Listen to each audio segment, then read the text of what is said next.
Welcome back to Peace, Health, and Joy with Diana Wallace. Today, I am excited to share with you 5 ancient Chinese secrets that you are going to be intrigued by, that you are going to think differently. The next time something goes on in your body, you'll be finding yourself thinking, wonder what this could be related to. So let me get into this. Some years ago, like 20 years ago, when I began studying natural health, the concept that specific organs of our bodies are related to specific emotions that we experience in our human experience was introduced to me. And I am here to tell you it stuck. My first degree was in psychology. So I have always had a great interest in how our mind and our emotions affect our lives. In fact, this is kind of a little history, a little fact about me. But when I was in 5th grade, our teacher asked us to write a report on something that was really interesting to us. Okay, so other 5th graders are talking about and writing about places that they might want to go in the world. Germany, Paris, the Bahamas. Do you know what my paper was on? Human behavior in 5th grade. I think I'm a lifer here. It's going to be something that will always be interesting to me. It has been interesting to me for a long time. So, when I began to hear about the relationship between specific organs in our physical bodies being related to specific emotional states, my ears perked up. And I thought, tell me more.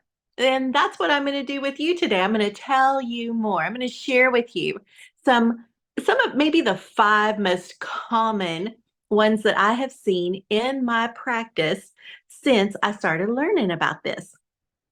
So the first one that I had the opportunity to actually like experience and see with a client had to do with our lungs. Our lungs. Turns out, according to Chinese medicine, traditional Chinese medicine, let me give you a little backstory here, real quick. Traditional Chinese medicine and Ayurveda, the Ayurvedic medicine model from India, both of those schools of thought, both of those medical models are over 2,500 years old. Okay? 2,500 years, people have been practicing these different kinds of forms of medicine. Now, by contrast, our Western medical model is approximately 150 years old. Okay? So let's just think about this 150 years, 2,500 years. Here's the cool thing. Our Western medicine model excels at trauma. Like, hopefully not inflicting trauma, but that happens too. But more about dealing with trauma situations. Honestly, as an herbalist, as a clinical nutritionist, if someone were to reach out to me and they think that they broke a bone and they need to find out, what's going on, what do they need to do with it? I do not say, "Oh, look, here's an herb for that." No, that is entirely inappropriate, okay? They need to find out, is the bone broken? Do they need to have it set? Is there further intervention that might be necessary? Maybe they even need a surgery to make sure that the bone gets positioned properly so it can heal properly so they can, get their full range of motion back as quickly as possible, okay? Western medicine excels at that. And in my humble but accurate opinion, okay, this is my opinion, they really do not excel at addressing root issues of illness. Doctors, medical doctors are not trained, by and large, with a few exceptions, to really dig into the root issues that are creating the illnesses and the symptoms that present in their office every day. In fact, it's been said that over 70%, and I believe that number is much higher, over 70% maybe 90%, maybe 95% of the situations that medical doctors face every day are related to stress, stress of various sorts. We've talked about it here on this podcast before. Stress can be mechanical, which means something physically wrong in your body, like a broken bone or something like that. It can be emotional, which is what we're going to talk about today, the relationship between emotions and our body. Stress can be nutritional. Stress can be chemical from foods that we eat. Stress can look a lot of different ways. So when we say stress, it's not always just emotional stress or relational stress or something like that. Stress can look a lot of different ways. But today we're going to talk about 5 ancient Chinese secrets that are related to that are relating organs to emotions. So the first one, now that I've interrupted myself, I'm gonna come back to it, okay? The first one that I actually had an opportunity to see and to like put it together in my practice was a woman who came in and she was having some different situations going on in her lungs, specifically in her left lung. And I had just been learning I had just been learning about the relationship between the emotions and the organs. And so I just had to ask her. I said, "Hey, is there any chance that you have recently experienced a loss in your life? Specifically, maybe a female loss in your life?" And then I listened. Well, her eyes just got enormous. And she said, "You won't believe this, but yes, I have just lost." And it was a family member that was very close and dear to her. She had just returned from this person's funeral. She had lost this dear family member who was very close to her, who had passed away. And now this woman was navigating grief. She was grieving her loved one, and her lungs were giving her some feedback. So, yes, there is a relationship between the emotion of grief and our lungs. Now, what do you think about that? I wish you and I were both just sitting here having a sip of coffee or tea, and that you could just tell me what you think about hearing that right there. Because honestly, the first time I heard it, I thought, I don't know, that's kind of weird. That's just almost maybe too weird. And I have seen it and I have experienced in my own body over the last 20 years. In fact, this time last year, um, I was extremely sick in my lungs. I was very, very sick. I actually went to the doctor, got some medication, um, and I was grieving. And I was grieving a lot of things. This time last year, I was grieving the loss of my marriage. I was grieving watching my mom slowly, die before my eyes. I was grieving a life that I thought I was going to be living. I was grieving a life that I loved. I was grieving a lot of things. And I became very, very ill in my lungs, very, very ill. And so it took a minute. It actually took probably a month to get over that. And then once I got better, I thought, you know what I need to do? I need to support myself in my lungs.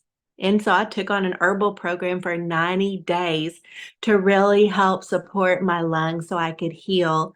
And I dug into some work to address and help heal the grief that I was feeling.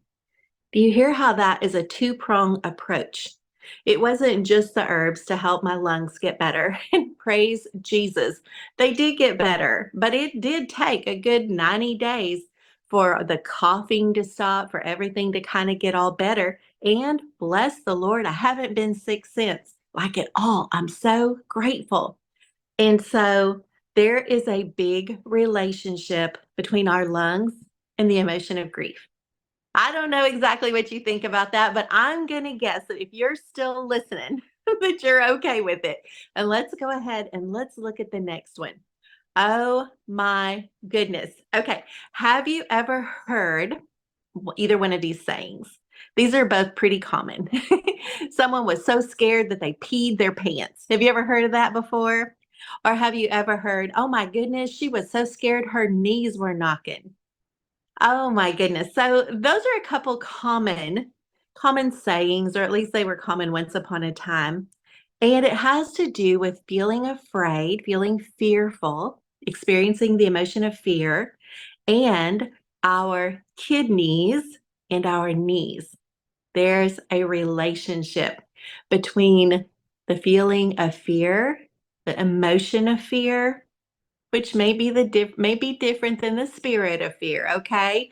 In 2 Timothy 1:7 in the Bible, we read that God has not given us a spirit of fear, but of power and of love and a sound mind. I love that so much. God hadn't given us a spirit of fear, but that does not mean we do not, from time to time, in certain circumstances, that we don't experience fear. In fact, we need to experience fear from time to time. It actually serves us and may keep us alive. Seriously, if you are living in a place where there are tornadoes, and if a tornado is like barreling toward your house, you're going to feel some fear and it's going to serve you. It's going to serve you to take cover, to get into a safe place. And you know what? While you're there, your knees might even start knocking. That happened to me one day. Just only one time that I can ever think of. I was so scared that my knees were knocking. You want to hear the story? I think I can keep it kind of brief and we'll get back on track, okay? My my daughter, my late husband, this is not how he died. My late husband, my daughter, and my nephew. One day, beautiful sunshiny day, they wanted to go kayaking. And I was working at home, so I needed to stay home and work, but I do love to kayak. And so I took them the way that this was going to work. I was going to drive them and their kayaks out to the certain spot and drop them off. And then about 2 or 3 hours later, they would be floating up to a certain spot and I'd pick them up. Now, in the area where we were, even though it wasn't that long ago, there was no cell coverage. So if something happened, there would be no way for them to get a hold of me. And because of where we were in Southwest Missouri, there was no there weren't like roads along this creek. It was a really rural area. So beautiful, clear, sunshiny day. I dropped them all three off. They were so happy. I was so happy for them. I had no concerns. I came home. I went back to work, doing what I do. And a couple hours in, suddenly, out of absolutely nowhere, the sky became dark. Now, I was working at home, and as soon as the sky became dark, I thought, wait a second, they are out on the creek. And I was just started praying, God, you got to take good care of them because this might be scary. And so sure enough, the sky got dark and then it began to rain very, very hard. And then it began to hail, which is scary when you're inside, but it's worse when you're outside. And it's worse. It's double dog worse when your family is out somewhere where you could no way find them and they're in hail and the wind was blowing. Okay, at that point, I was praying. I continued to pray. But I started to get scared because I thought, oh my gosh, it was lightning and it was like cloud to ground lightning. This was just a pop up storm. And so I ran into my room and I needed to change clothes before I could go try to look for them. And so I was changing clothes and I literally noticed that my knees were shaking. And I thought, what in the world? I was definitely feeling the emotion of fear. I was scared. I was very concerned about them. And my knees were knocking. And I thought, well, there it is. It actually happens that way. So I will spare you the rest of the details, but it was quite a dramatic story. And at the end of the day, it had a happy ending. They were okay. But wow, did they have an adventure. And they ended up having to take cover under their kayaks while the creek was rising. They ended up ultimately having to abandon their kayaks, run across a field with lightning just crashing all around them, and had to go to a stranger's house and knock on the door and ask if the stranger could help them get back to where we were going to meet up. And it was scary and it made for a great story. It's still a great story. But I was so scared, my knees were knocking. And sure enough, there can be a relationship between the emotion of fear and our knees and our kidneys. So, here on this podcast, I'm not here to give medical advice. I'm not here to diagnose, treat, prevent, or cure anything.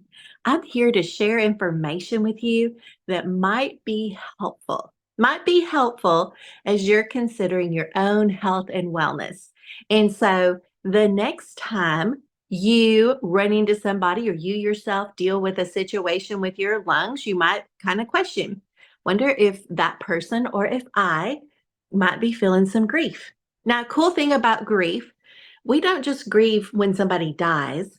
We can grieve the loss of an animal. We can grieve the loss of a relationship. We can grieve the loss of a job.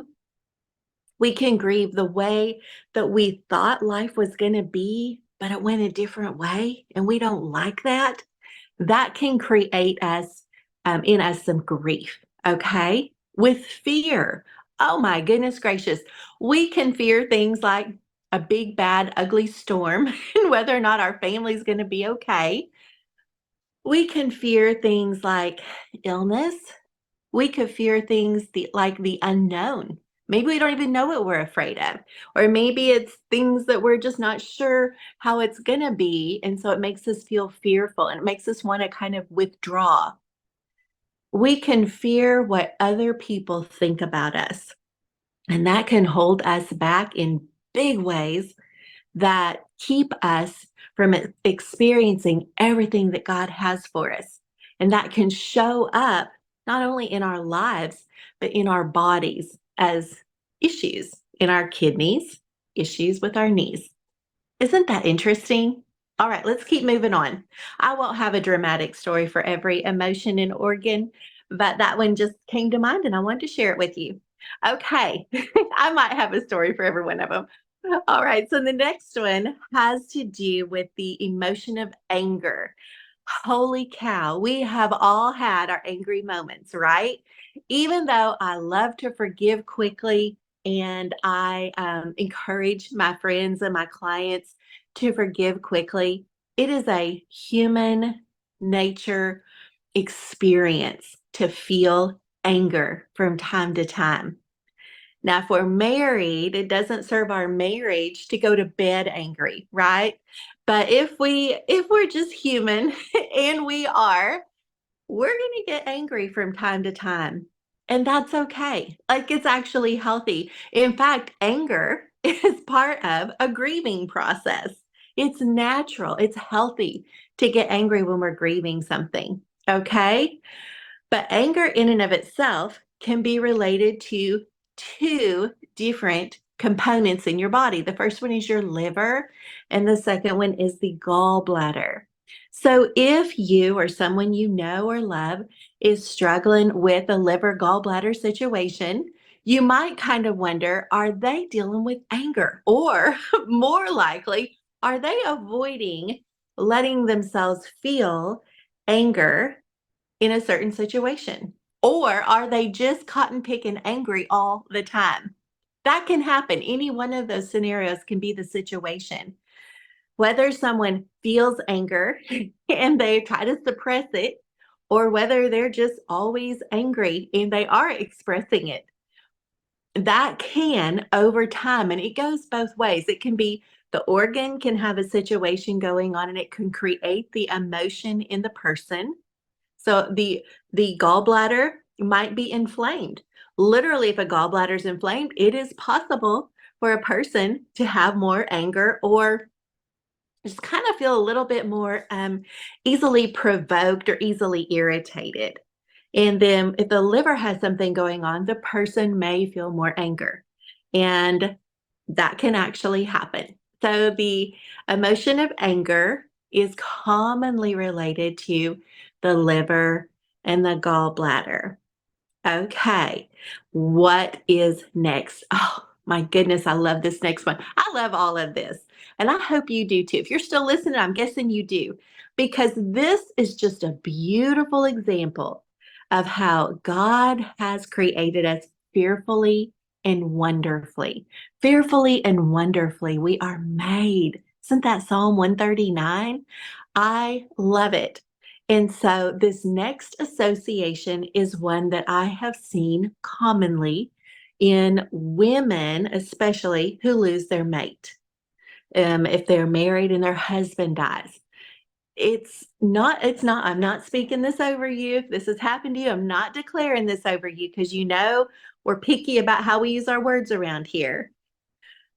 But the organ of which is actually the pancreas, is related to the emotion of joy.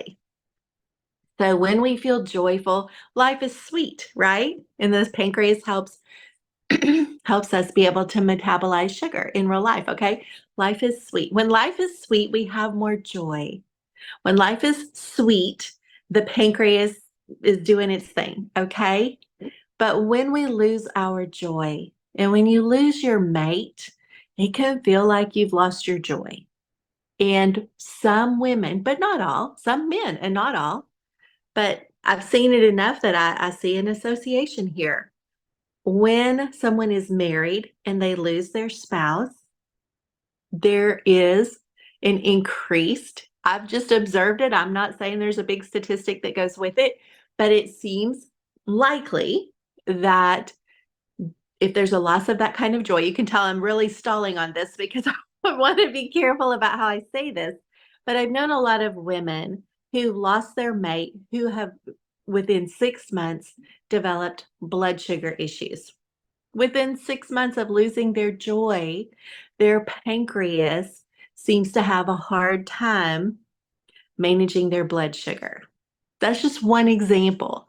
It could be other things too. When we lose our joy, it can create stress in our pancreas. Conversely, if our pancreas is struggling, we may feel less joy in our lives, right? So the pancreas and joy can go together. We have one more association I'm going to touch on right now, and this one's pretty easy to swallow. That pancreas joy thing, I know, I just kind of touched on that quickly. I'm really careful, and if you've been on here very long with me, you know this about me, or if you know me in real life, you know this about me. I am super careful about what I say because I believe our words have power. I believe that based on a lot of different things, but the biggie is that, how did God create the world? Well, He spoke it into existence. He used His words to create our world. And I do believe that to a great degree, we can use our words to do the same. We can create an entirely different life for ourselves with our spoken words. I really believe that. And that is why I'm so careful about what I say. Now, also, do I probably say things I had no idea that I said? Sadly, that is probably the case.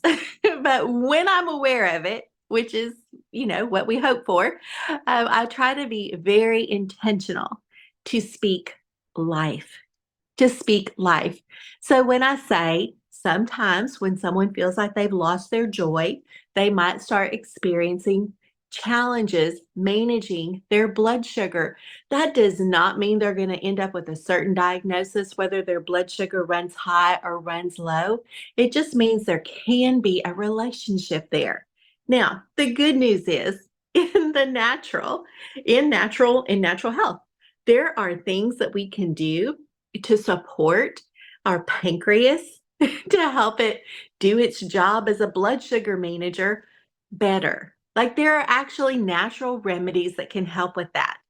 There are lifestyle things that we can do to help with helping our body manage blood sugar better, like making sure we get plenty of protein, making sure we don't eat too much sugar, making sure that we eat our carbohydrates with a protein, and that we're intentional with how we eat our food, when we eat our food, what kind of food we're eating. And so all those things play a role. So I wanted to circle back around to that because I know that I touched on that one very briefly. I really wanted to be careful about how I use my words in that situation. I don't want to declare over someone who might be navigating a loss right now that they're going to have blood sugar issues, because I don't believe that at all. I just have seen it enough over time. And this comes from traditional Chinese medicine and Ayurveda. Like, I'm not just saying I've seen it, so it's a thing. I'm saying it's something that someone else started seeing 2,500 years ago. And as a practitioner, I've gotten to see it over the last 20 years as well. All right, last one. This is so interesting. Have you heard or have you said, when you've seen or heard something that is so gross to you, you've said, ugh, that makes me sick to my what? Stomach. Ah, that makes me sick to my stomach. Ew, that is so gross. I'm disgusted. That makes me sick to my stomach. That turns my stomach. All those things show a link between our stomach and the emotion of disgust. When we feel disgusted with something, we are going to feel it in our belly. Isn't that interesting? Have you ever really put that together? Have you really ever put any of this together? It is so interesting. It's so stinking much fun to understand how God has wired our bodies, and how, with just a little bit more information, like you're getting in this podcast, how we can gain an awareness that there is a relationship between certain emotions and certain organs, and that can give us an opportunity to support ourselves in our wellness, in our mental wellness, in our emotional wellness, in our physical wellness, to support ourselves so that during those times where we're experiencing anger or grief or fear or a lot of joy or not very much joy or disgust, there are actually things we can do in the natural to support our body. There are things we can do in the lifestyle, which is also part of our natural life, in our lifestyles to support our mind and our emotions. Isn't that fun? Doesn't that feel empowering? I love that. I absolutely love it. So, with the stomach and with the emotion of disgust, if we're just super disgusted about something for a while, we may notice changes in our stomach. And by stomach, I'm talking about your stomach, not just your gut. Okay. But there is a relationship there as well. It's super common if we're feeling disgusted to notice changes in our digestion, to notice changes in our bowel habits, to notice changes in our general overall gut, in our overall belly, if you will. But with the stomach specifically, when we feel disgusted with something, we may notice like a pit in our stomach. Are you hearing all this? I can tell you for sure the next time you hear any one of the phrases that I've mentioned on this podcast today, your little ears are going to perk up and you're going to think about it differently than you did before. And that's awesome. That is so great. I absolutely love it. So when we're feeling issues in our stomach, we may want to think, and evaluate. Am I feeling disgusted about something? Something to consider. And the whole purpose and hope here is for you to feel empowered about this amazing creation that is your body, that God created for you, for the life that you live. I love how God has created us, and I love learning more about how our body and our mind and our will and our emotions are woven together. In Psalm 139, we read that God like knit us together in our mother's womb. Okay, I do not know how to knit. I don't want to know how to knit. Maybe one day I will. And if you knit, I just love that for you. Okay. But I'm not a knitter. My daughter can knit, and I think that is such a cool thing. So I don't know a lot about it, but I do know that when you're knitting, you're paying attention to a lot of little tiny detail. And if something gets messed up, you have to like take out a whole bunch of it and start all over, or start over where the thing went off, where something got off track there. As I said, I'm not a knitter. But God must be a knitter because we read that He knit us together in our mother's womb. To me, even as a non knitter, that suggests that He genuinely cares about every detail in our lives, all of them. He cares about how certain emotions affect our bodies. He cares about how our bodies can actually create certain emotions. And He made us this way. And I love that. I love that. I love how He loves us. And I love learning about how He put us together. So I hope that this has been helpful for you today. I would love to hear from you. What stood out to you from this episode? You can reach out to me on Instagram. You can reach out to me on Facebook. I'm pretty easy to find. And always, I sincerely would love to hear from you. So thank you for being with me today. I hope you have a magnificent week, and that every chance you get, that you are sprinkling peace, health, and joy around just like confetti